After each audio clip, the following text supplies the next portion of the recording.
త్రిపురా రహస్య జ్ఞానకండసారము బాలప్రియ వ్యాఖ్యాన సహితము. రచన శ్రీ పోలూరి హనుమత్ జానకీ రామశర్మ. 11వ అధ్యాయము జగత్ స్వభావ నిరూపణము. అద్భుతమైన హేమాచూడిని కథను విని భార్గవరాముడు తనకు తోచిన సందేహములను దత్తాత్రేయుణ్ణి ఇలా అడిగాడు. భగవానుడా, నీవు చెప్పిన ఈ జ్ఞానం మహా అద్భుతంగా ఉంది. కానీ ఇది అనుభవంనకు విరుద్ధంగా అసాధ్యంగా నాకు తోస్తున్నది. దృశ్యంగా కనిపిస్తున్న ఈ జగత్తు అంతా దృక్కు మాత్రమే ఎలా అగును? ఇలా లోకంలో కనిపించుటలేదు. చూస్తున్నవాడు వేరుగా వానిచే చూడబడుతున్న దృశ్యములైన పదార్థములు వేరుగా కనిపిస్తున్నాయి. మీరు చెప్పునది కేవలం మీ యందు ఉన్న శ్రద్ధ చేత నమ్మవలసి ఉంది. దృశ్యమును వదిలి దృక్కును మాత్రమే గ్రహించుట ఎవరికీ అనుభవంలో లేదు. ఇది ఏ విధంగానూ సహేతుకంగా లేదు. ఇది మనస్సుకు ఎలా పట్టును? దీనిని మీరు సకల విధముల దయతో బోధించండి. దత్తగురువు ఇలా అన్నాడు. భార్గవ, దృశ్యం యొక్క తత్వమును చెబుతాను వినుము.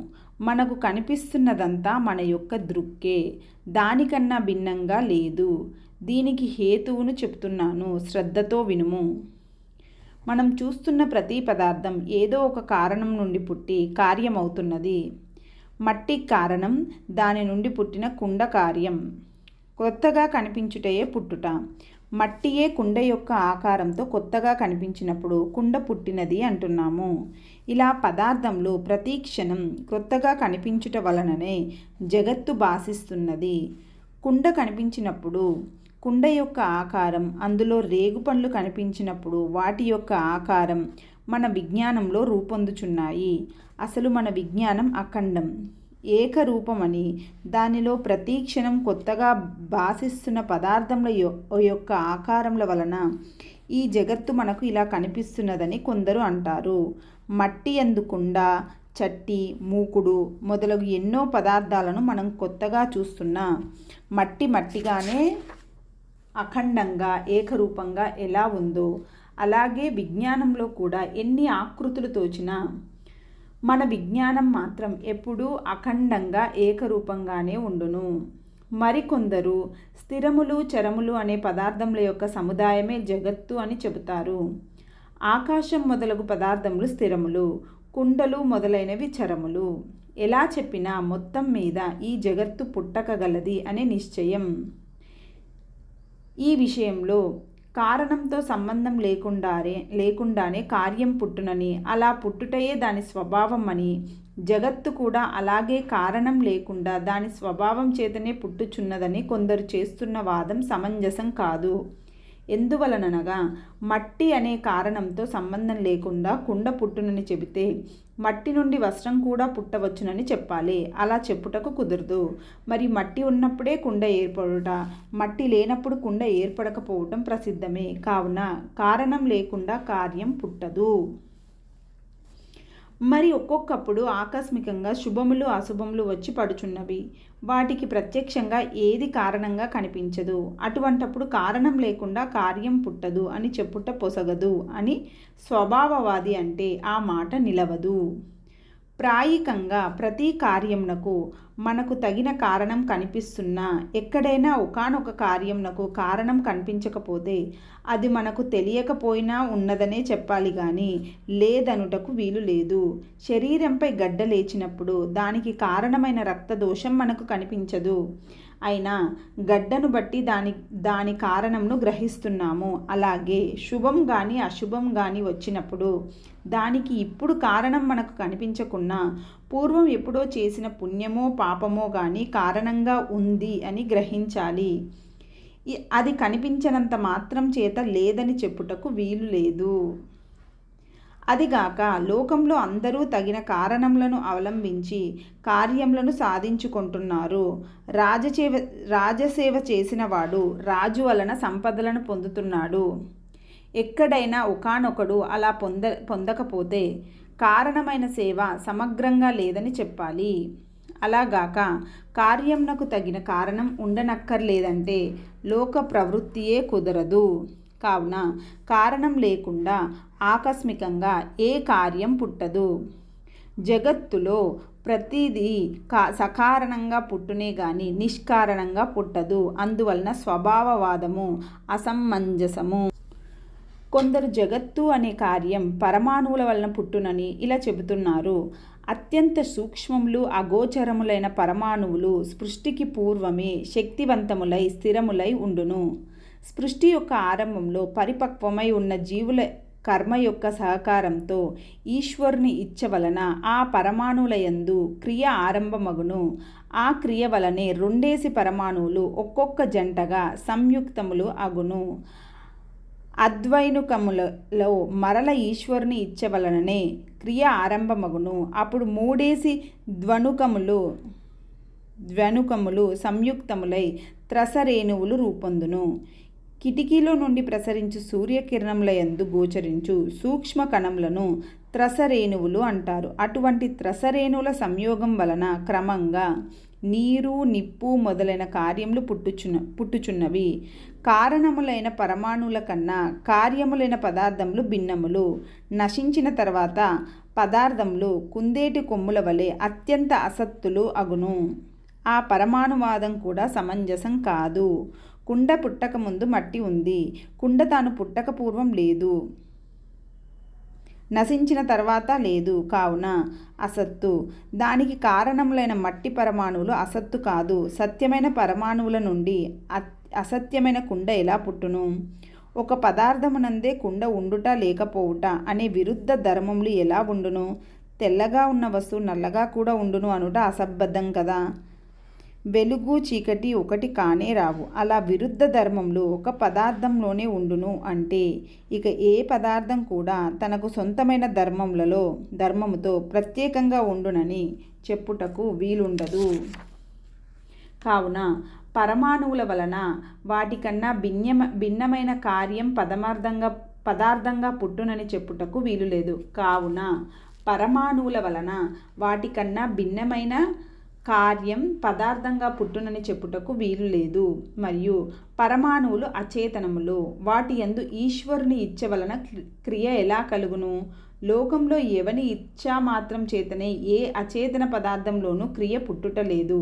అటువంటిది సంభవమే అయితే రాజు యొక్క ఇచ్చా మాత్రం చేతనే ఆయన వద్ద ఉన్న ఆయుధములు బయలుదేరి వెళ్ళి శత్రువులను సంహరించి తిరిగి రావాలి. కావున ఈశ్వరుని ఇచ్చ వలన పరమాణువుల యందు సృష్టి ఆరంభమగును అనుట యుక్తంగా లేదు.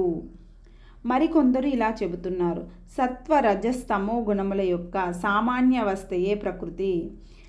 అదే ఆ గుణముల యందు కలుగునట్టి వైషమ్యం వలన జగత్తు పరిణమిస్తుంది. ఆ పరిణామవాదం కూడా యుక్తం కాదు. ఎందుకంటే ప్రకృతి జడం. దాని యొక్క సామ్యావస్థయందు వైషమ్యము కలుగుటకు హేతువు ఏమిటి? అలాగే ప్రళయం వచ్చినప్పుడు ఆ వైషమ్యం పోయి సమస్థితి కలుగుటకు హేతువు ఏమిటి? లోకంలో బండి, యంత్రం మొదలగు అచేతనములను చేతనుడు నడుపుట కలదు. కానీ అచేతనం తనంతట తానుగా మార్పు చెందుట ఎక్కడా లేదు. కాబట్టి జడమైన ప్రకృతి జగత్తుకు కారణం అనుట కుదరదు. ఇక జగత్తుకు కారణం నిశ్చయించుటకు వేదమే ప్రమాణం గాని ఇతరం కానే రాదు. మనకు జ్ఞానం కలిగించుటలో మొదటి ప్రమాణం ప్రత్యక్షం.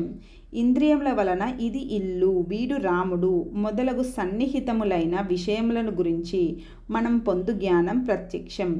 ఆ జ్ఞానములలో ఒకదానిని బట్టి వేరొక విషయంను ఊహించి పొందే జ్ఞానం అనుమితి.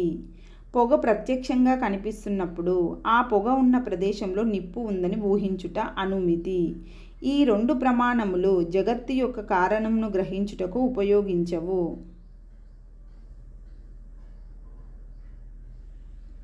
జగత్తు యొక్క ఆరంభం ఎవని ఇంద్రియముల సన్నిహితం కాదు. అందువలన జగత్తు యొక్క కారణం మనకు ప్రత్యక్షం కాదు. కాబట్టి ప్రత్యక్షం మీద ఆధారపడిన అనుమాన ప్రమాణం కూడా దానిని గ్రహించుటకు సాధనం కానే రాదు. కావున ఈశ్వర ప్రవర్తితమైన వేదమే ప్రమాణంగా మనం దానిని గ్రహించవలసి ఉంది. జగత్ సృష్టి యొక్క ఆరంభంలో ఈశ్వరుడు ఉన్నాడు అనుటకు ఏమిటి ప్రమాణం? లోకంలో ప్రతి కార్యం చేతనుడైన కర్త వలననే ఏర్పడుతున్నది. అలాగే జగత్తు యొక్క చేతనుడైన కర్త వలననే ఏర్పడుతుందని గ్రహించవచ్చు. అలాగే జగత్తు కూడా చేతనుడైన కర్త వలననే ఏర్పడుతుందని గ్రహించవచ్చు. జగత్తు సామాన్య కార్యం కాదు, అది అంచిత్యం. అటువంటి జగత్తుకు కర్త అయిన ఈశ్వరుడు అంచిత్యమైన శక్తి కలవాడై అగును. ఆయన యొక్క వాక్కులే వేదములు. వాటి వలనే మనం తత్వములను తెలుసుకోవాలి. ఆయన సర్వశక్తిమంతుడు, సర్వజ్ఞుడు అగుటచే వేదములు సకల శాస్త్రములలో శ్రేష్టములు. అవి ఏ ఇతర ప్రమాణముల చేత కుంటుపడవు. అటువంటి వేదముల యందు సృష్టికి పూర్వం మహేశ్వరుడు ఒక్కడే ఉన్నాడని, ఆయన తన స్వాతంత్రం యొక్క మహిమ వలన పదార్థములతో పని లేకుండా తన స్వరూపం నందే విలాసంగా జగత్తు అనే చిత్రంను భాసింపచేశాడని చెప్పబడి ఉంది. స్వప్నంలో మనకు ఒక దేహం కల్పింపబడుతున్నది. అప్పుడు ఆ దేహమే నేను అని వ్యవహరిస్తున్నాము. అలాగే మేల్కొని ఉన్నప్పుడు కూడా మనస్సు ఏవో ఊహలు చేస్తున్నప్పుడు ఆ ఊహాలోకంలో కూడా మనకు ఒక దేహం ఏర్పడుతున్నది. అప్పుడు కూడా ఆ దేహమే నేను అని వ్యవహరిస్తున్నాము. ఆ విధంగానే ఈ పరమేశ్వరుడు కూడా విలాసంగా తాను భాసింపచేస్తున్న జగత్తు తానుగా వ్యవహరిస్తున్నాడు. మనకు ఊహాలోకంలో కనిపిస్తున్న శరీరం స్వప్నంలో ఉండదు, స్వప్నంలో కనిపిస్తున్న శరీరం జాగ్రత్తలో ఉండదు. కావున ఈ శరీరములు మన స్వరూపం కావు. అలాగే పరమేశ్వరునకు విలాసకల్పితమైన ఈ జగత్తు ప్రళయంలో ఉండదు. కావున ఇది ఆయనకు స్వరూపం కాదు. ఎన్ని దేహములు మారుతున్నా ఆ దేహములన్నింటినీ చూస్తున్న దృక్కు మాత్రమే నీ స్వరూపం అయినట్లు. విలాసమాత్రమైన ఈ జగత్తు ప్రళయంలో నశించినప్పుడు మిగిలి ఉండు దృక్కు మాత్రమే పరమేశ్వరునకు కూడా స్వరూపం. ఆ దృక్కునందే ఆయన చేత ఈ జగత్తు ఒక చిత్రంగా భాసింపబడుతున్నది.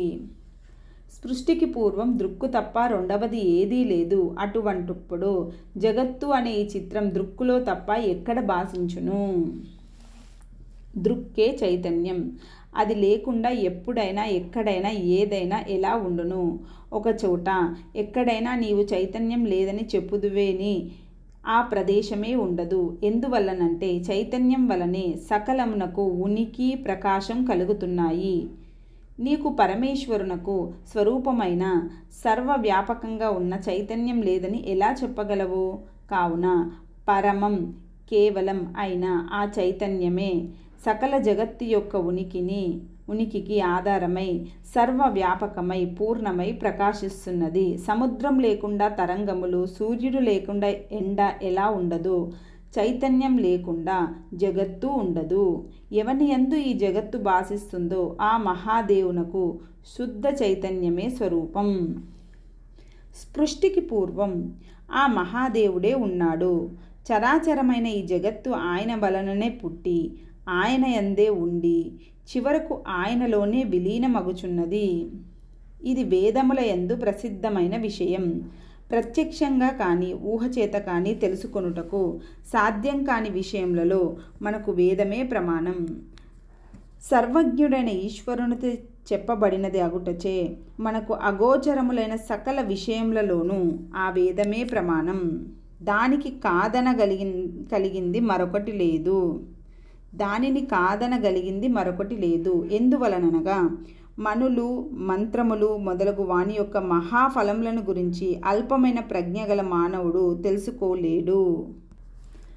సమస్త జగత్తు గురించి మానవుల ప్రజ్ఞకు అగోచరములైన విషయములను బోధిస్తున్న వేదం సర్వజ్ఞుడైన ఈశ్వరుని చేతనే చెప్పబడింది అనేది నిశ్చయము.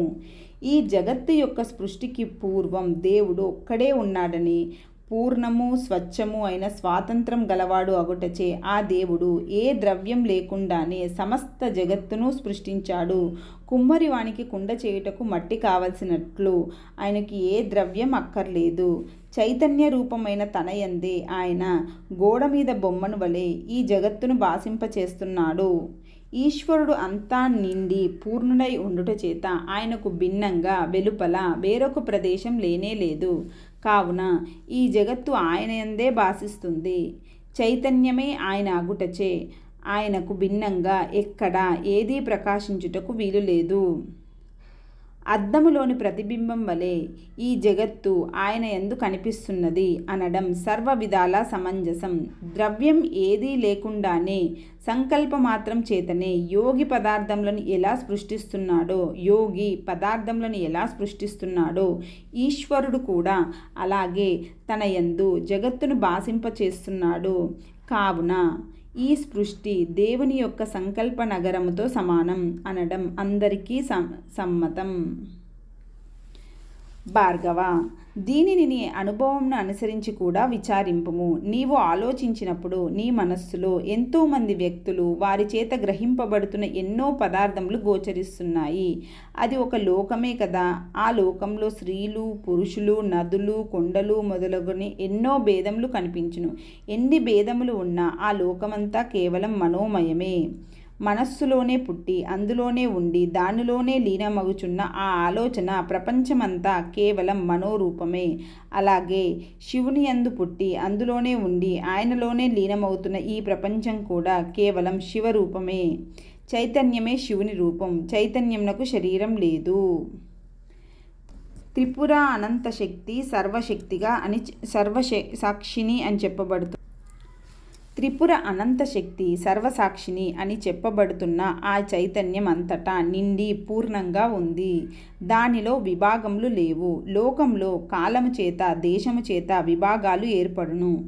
ఆకారం చేత ఏర్పడినది దేశం, క్రియ చేత ఏర్పడినది కాలం.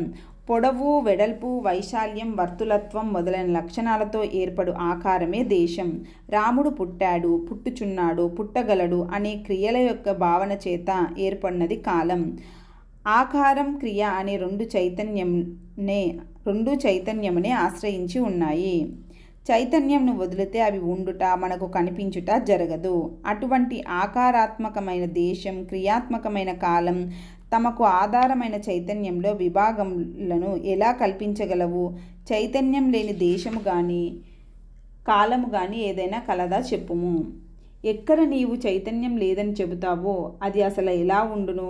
పదార్థములకు అస్తిత్వం చైతన్యం వలననే కలుగుతున్నది. మరి దేని వలన కాదు. చైతన్యమే చితి, దృక్కు అని అనేక పేర్లతో చెప్పబడుతున్నది. అది లేకపోతే ఏ పదార్థమునకు కూడా ప్రకాశం ఉండదు. జడములు స్వయంగా ప్రకాశించవు. అవి చితి వలన ప్రకాశిస్తున్నాయి. సకలంను ప్రకాశింపచేస్తున్న ఆ చితి స్వయంగా స్వతంత్రంగా ఉంది. అస్తిత్వంనకు ప్రకాశంనకు సంబంధం ఏమున్నది? ఒక వస్తువు ఉండవచ్చును, అది మనకు కనిపించకపోవచ్చును. అది నీవు అడగవచ్చును. దానికి సమాధానం వినుము. మనకు ప్రకాశించని పదార్థం అనగా మనకు తెలియని పదార్థం కూడా ఉండునని ఒప్పుకుంటే మనకు కనిపిస్తూ ఉన్న వస్తువుకు లేని వస్తువుకు భేదం ఎలా చెప్పగలవు? ఒక పదార్థం మనకు కనిపిస్తున్నప్పుడు అది ఉంది అంటున్నాము. వేరొకటి మనకు కనిపించినప్పుడు దానిని లేదు అంటున్నాం.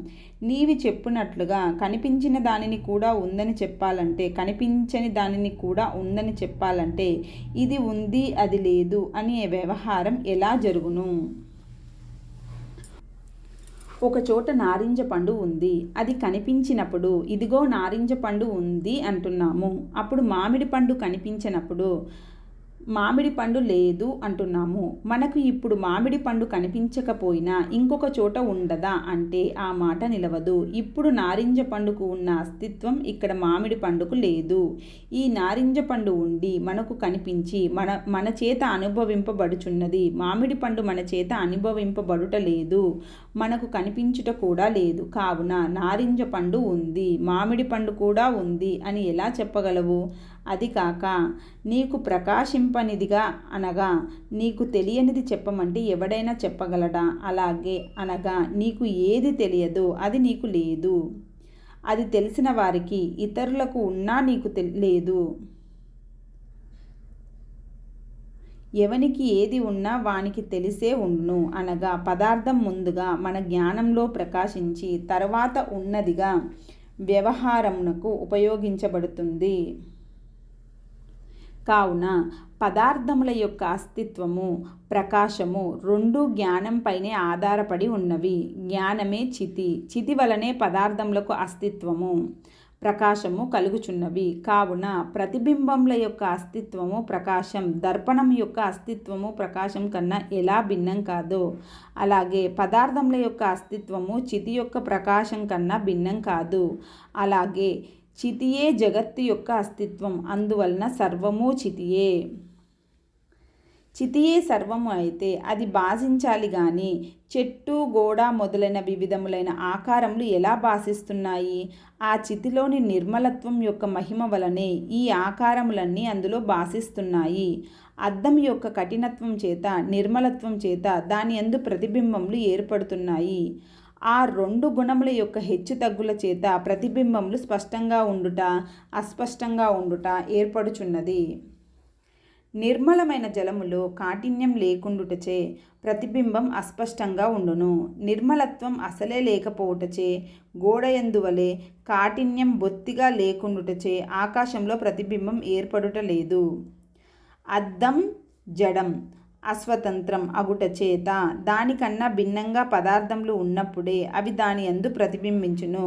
పదార్థం లేకుంటే అద్దంలో ప్రతిబింబములు ఉండవు. కానీ సర్వవ్యాపకం స్వతంత్రమైన చితి అద్దం వంటిది కాదు. దానికి తనకన్నా భిన్నములైన పదార్థములతో పని లేదు.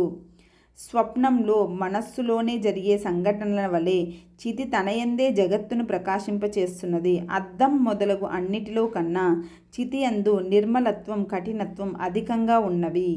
పదార్థములు అవయవముల సముదాయం చే రూపొందును.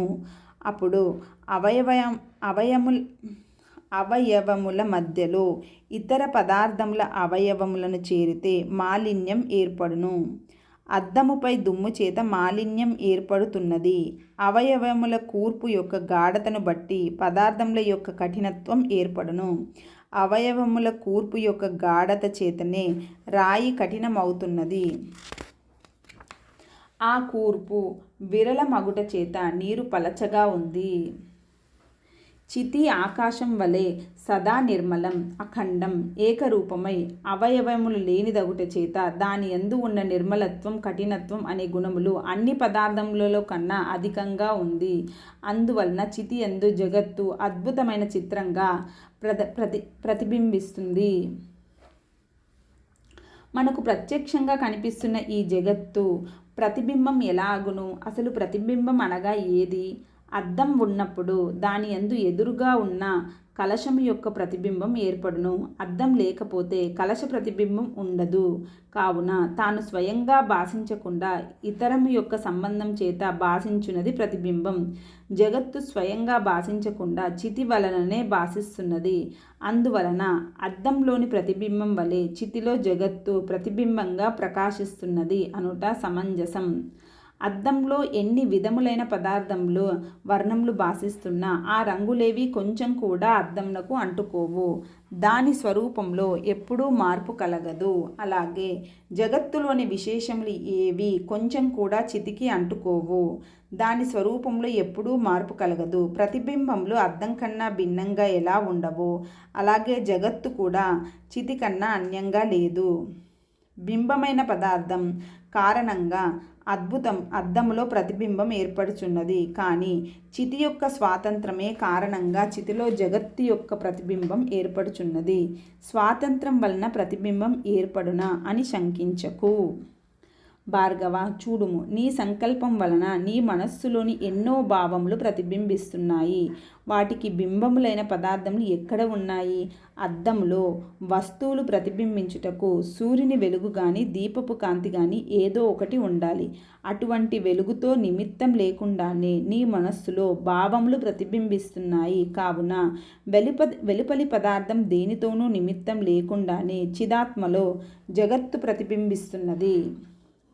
చిదాత్మకు స్వాతంత్రం అనే శక్తి ఉంది. ఆ శక్తి వలన అత్యంత సూక్ష్మమైన ఆ చిదాత్మ స్థూలమై దృశ్యమవుతున్నది. అలా కాగలిగిన స్వాతంత్రమే చితి యొక్క సంకల్పం. నీ యొక్క స్వాతంత్రమే సంకల్ప రూపమై నీ మనస్సులో అనేక భావములను ఎలా ప్రతిబింబింపచేస్తున్నదో, అలాగే చిదాత్మ యొక్క స్వాతంత్రమే సంకల్ప రూపమై జగత్తును భాషింపచేస్తున్నది. సంకల్పం లేని దశలో చిదాత్మ ప్రతిబింబరహితమై స్వచ్ఛంగా ఏకరూపంగా చిన్మాత్రంగా ఉండును. ఇలా సృష్టికి పూర్వం విశుద్ధంగా ఏకరూపంగా ఉన్న చిదాత్మకు గొప్ప స్వాతంత్ర శక్తి ఉన్నది. అదే సంకల్పమై దాని వలన ప్రతిబింబాత్మకమైన జగత్తు చిదాత్మలో భాషిస్తున్నది. అలా అయితే మన సంకల్పం వలన మన మనస్సులో కలుగుతున్న భావములు ఎలా అస్థిరములుగా ఉన్నవో, అలాగే చిదాత్మ యొక్క సంకల్ప రూపమైన జగత్తు కూడా అస్థిరమగునా. చిదాత్మ యొక్క సంకల్ప శక్తి అత్యంత గొప్పది అగుటచే ఆ జగత్తు కూడా సుస్థిరంగా భాషిస్తున్నది. మన సంకల్పం వలన కలిగిన భావములు మన మనస్సులోనే తోచును గాని ఇతరులకు తోచవు. ఎవరి భావములు వారివిగా ఉండును. అవి అందరికీ సాధారణములుగా ఉండవు. మన స్వాతంత్రం సంకల్పం అపూర్ణంలో అగుటయే ఇందుకు కారణం. చిదాత్మ యొక్క స్వాతంత్రం సంకల్పం పరిపూర్ణంలో అగుటచే దాని వలన భాషిస్తున్న జగత్తు కూడా అందరికీ సాధారణంగా కనిపిస్తున్నది. జీవులలో కూడా కొందరిలో ఈ స్వాతంత్రం హెచ్చుగా కనిపిస్తున్నది. మనులు మంత్రములు మొదలగు వాని చేత మనస్సు యొక్క సంకోచం తగ్గుకొలది స్వాతంత్రం పెరుగుచుండును. ఆ స్వాతంత్రం యొక్క ఆధిక్యం చేత వారు గావించు సృష్టి అనేక మందికి సత్యంగా భాషిస్తున్నది. భార్గవ, ఇంద్రజాలికుణ్ణి చూడుము. వాడు పదార్థం ఏదీ లేకుండానే సంకల్పం అలనే గుర్రములు ఏనుగులు మొదలైన వానితో ఒక ప్రపంచంను భాషింపచేస్తున్నాడు. అది అందరికీ సాధారణమై స్థిరమై గజమును ఆరోహించుట, గుర్రంపై స్వారీ చేయుట మొదలైన వ్యవహారములను కలదై అవుతున్నది. ఆ ప్రపంచంను అతడు మరలా తన యందు ఉపసంహరించుకుంటున్నాడు. నేను చిదాత్మను అనే తెంపు లేకుండా అభ్యసిస్తున్న యోగికి ఈ స్వాతంత్ర శక్తి ఇంకా హెచ్చుగా ఉండును. అటువంటి యోగుల యొక్క సృష్టిని చూడుము. అది ఇంద్రజాలం కన్నా పూర్ణమై స్థిరమై ఒప్పుచున్నది. కానీ వారి యొక్క స్వాతంత్రం కూడా పరిమితమే. అందువలన వారి సృష్టి కూడా వారికి వెలుపలనే గోచరిస్తున్నది. చిదాత్మ యొక్క స్వాతంత్రం అపరిమితమగుటచే జగత్తు అంతా చిదాత్మ యందే పూర్ణంగా స్థిరంగా వ్యవహార రూపంగా భాషిస్తున్నది. కావుననే అద్దమునకు భిన్నంగా ప్రతిబింబమునకు ఎలా సత్యత్వం లేదో, అలాగే చిదాత్మకు భిన్నంగా జగత్తుకు సత్యత్వం లేదు. చక్కగా విచారించినప్పుడే జగత్తు అసత్యం అని తెలుస్తుంది. మరి ఏ సాధనం చేత తెలియదు. ఎప్పటికీ మారనిది సత్యం, ఎప్పటికైనా మారునది అసత్యం. ఈ దృష్టితో జగత్తును చూడుము. ఇది అతి చంచలం. అద్దములోని ప్రతిబింబం యొక్క దృష్టాంతమును అనుసరించి సమస్తములో సత్యాసత్యములను విభజించి గ్రహించుము. అద్దము అచలం, దానిలోని ప్రతిబింబం చలం. ఇప్పుడున్న ప్రతిబింబం కొంచెం సేపటికి ఉండదు. అలాగే జగత్తు నిరంతరం మారుచుండును. కానీ దానికి ఆధారమైన చిదాత్మకు మార్పు లేదు. కావున జగత్తులోని పదార్థముల సత్యత్వంను విచారిస్తే నిలువదు. చూడుము. సూర్యుని కాంతి వస్తువులను ప్రకాశింపచేయును కదా. ఆ వెలుగులో గుడ్లగూబలకు వస్తువులు కనిపించవు. చీకటిలో గుడ్లగూబలకు వస్తువులు కనిపిస్తుండగా మనుష్యులకు కనిపించవు. అటువంటప్పుడు వస్తువులను ప్రకాశింపచేయునది వెలుగు అని చెబుతావా, చీకటి అని చెబుతావా? ఇలాగే ఒకనికి విషమైనది మరొకనికి ఆహారం అవుతున్నది. పర్వతములు సముద్రములు గమనమునకు ప్రతిబంధకములై మనుష్యులను భయం కలిగిస్తున్నాయి. కానీ యోగులకు గంధర్వులకు అది ప్రతిబంధకములు కావు. మనుష్యులకు దీర్ఘముగా కనిపించు దేశం కాలం యోగులకు దేవతలకు స్వల్పంగా కనిపిస్తున్నాయి. కావున విచారిస్తే జగత్తు యొక్క స్వభావం ఏ విషయంలోనూ స్థిరం కాదు. ఆశ్రయమైన చిదాత్మ లేకుండా జగత్తులో ఏదీ లేదు. ఏది జగత్తులో ఉన్నది అని కనిపిస్తున్నదో అది అంతా చితియే. ఈ విధంగా చితికే లేదా దృక్కుకు అన్యంగా చేత్యం లేదా దృశ్యం లేదని నిరూపింపబడింది. ఇది జ్ఞానఖండంలోని జగత్తు యొక్క స్వభావ నిరూపణము అనే 11వ అధ్యాయము. బాలప్రియ. హేమలేఖ హేమాచూడునకు తత్వంను బోధిస్తూ చివరకు ఇలా నిశ్చయించి ఉపదేశించింది. కనిపిస్తున్న జగత్తు నేను కాదు అనే భేదగ్రంథిని కూడా ఖండించుము. అద్దములోని ప్రతిబింబం వలె అఖిలమునకు నీ స్వరూపంలోనే చూడుము. విశాల నగరంలోని పంజరంలోని చిలుకలు కూడా దృశ్యంను వదిలి దృక్స్వరూపమైన ఆత్మను పొందండి.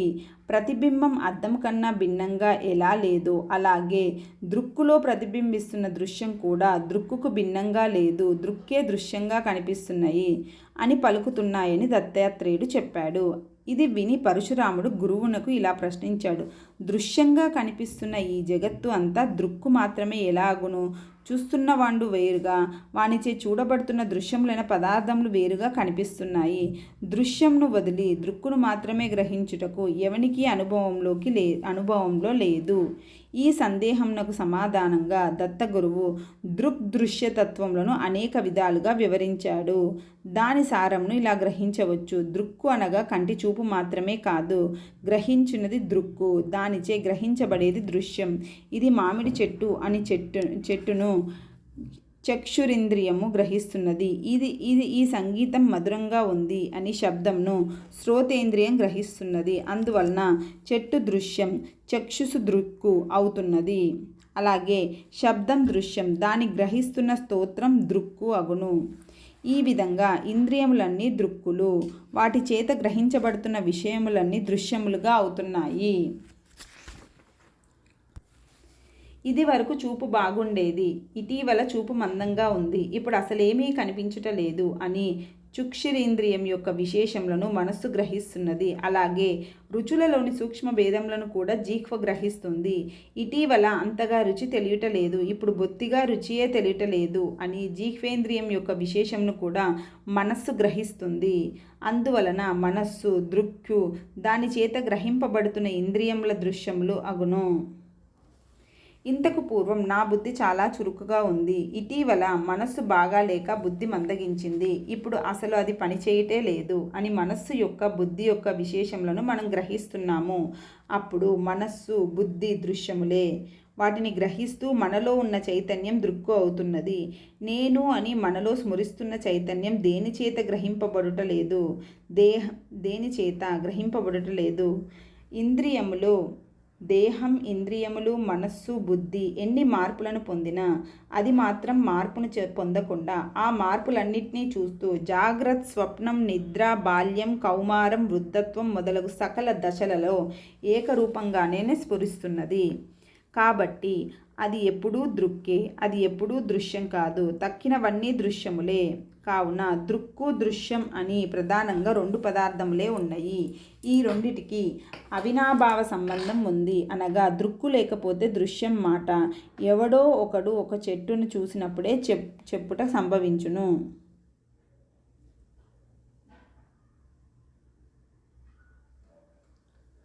అనగా దృక్కు లేకపోతే దృశ్యం ఉండదు, కానీ దృశ్యం లేనప్పుడు కూడా దృక్కు ఉండును. చెట్టు ఉన్నది అన్నమాట ఎవడో ఒకడు ఒక చెట్టును చూసినప్పుడే చెప్పుట సంభవించును. ఎవడు ఏ చెట్టును చూడనప్పుడు ఆ మాటే పుట్టదు. కావున ఎవడు ఏ విషయమునైనా ఉన్నది అని చెప్పినప్పుడు అది ముందు వాని చేత గ్రహింపబడి తర్వాత ఉన్నది అన్నమాట. అనగా ఏది మన చేత గ్రహింపబడదో అది మనకు ఉండదు. నీకు తెలియని వస్తువును చెప్పుము అంటే ఎవడూ చెప్పలేడు. ఎవడు ఏది చెప్పినా తనకు తెలిసిన దానినే చెప్పును, తెలియని దానిని చెప్పలేడు. ఒక వస్తువు మనకు తెలియనంత మాత్రాన అసలు అది లేకుండా పోవునా ఉండవచ్చును. ఎవడు దానిని తెలుసుకుంటున్నాడో వానికి అది ఉండును. నీకు తెలియనంత వరకు అది నీకు లేదు.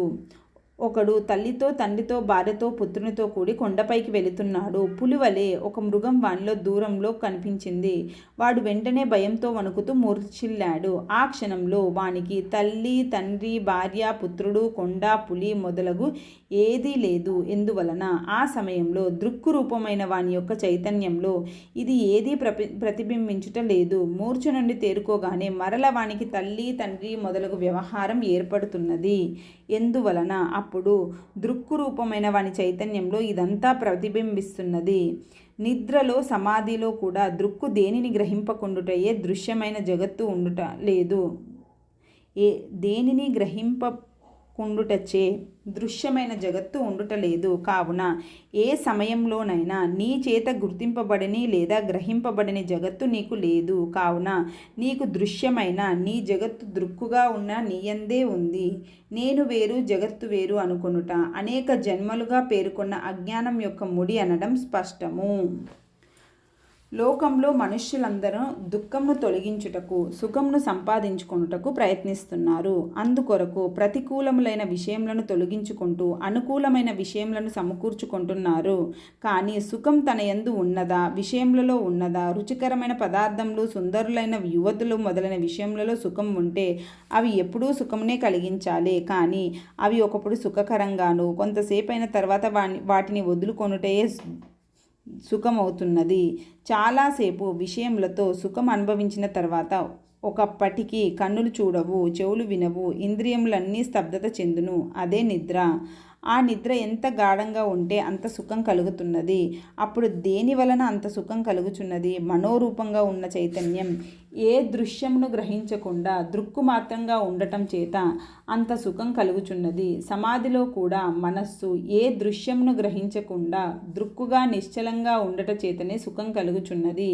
దృశ్యమైన జగత్తులో సంబంధం ఉన్నప్పుడు దుఃఖం, దానితో పాటు కొంచెం సుఖం కలుగుతున్నది.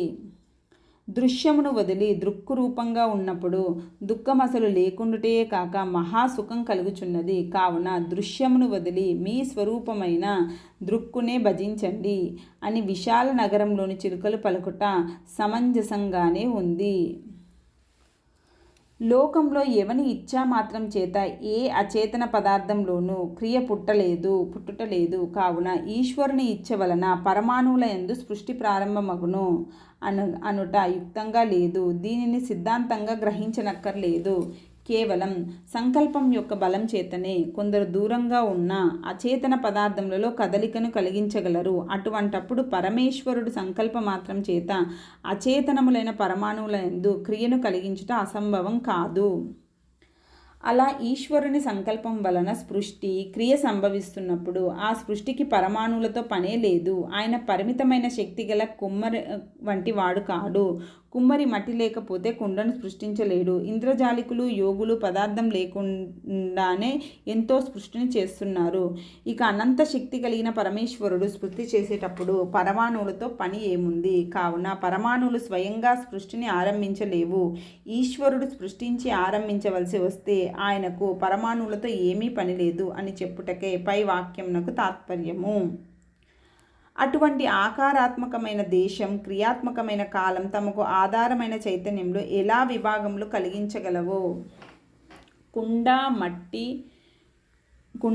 చెట్టి మొదలైన వాటి వలన వాటికి ఆధారమైన మట్టి అందు ఇంతవరకు ఈ మట్టి కుండ అయింది, ఇంతవరకు ఈ మట్టి చట్టి అయింది అన్ని విభాగములకు ఏర్పడుతున్నాయి. అలాగే నిన్న అది జరిగింది, ఇప్పుడు ఇది జరుగుతున్నది, రేపు మరొకటి జరుగును అని ఆ క్రియల చేత వాటికి ఆధారమైన మన భావన యందు విభాగములు ఏర్పడుతున్నాయి. కావున దేశం, కాలం తమకు ఆధారమైన చైతన్యం నందు కూడా విభాగములను ఏర్పరచునని ఎందుకు చెప్పరాదు అనే సందేహం కలగవచ్చును. కానీ చైతన్యం మట్టి వంటిది, మన భావనం వంటిది కాదు. అది అఖండం, అద్వితీయం, అవిక్రియం. కావున దాని యందు ఎటువంటి ఆకారం ఏర్పడదు. అందువలన దేశ విభాగం లేదు. అలాగే దాని యందు ఏ క్రియ కూడా సంభవం కాదు. అందువలన కాల విభాగం ఏర్పడదు. ఈ కారణం చేత దేశకాలంలో చైతన్యంలో విభాగములను ఏర్పరచలేవు.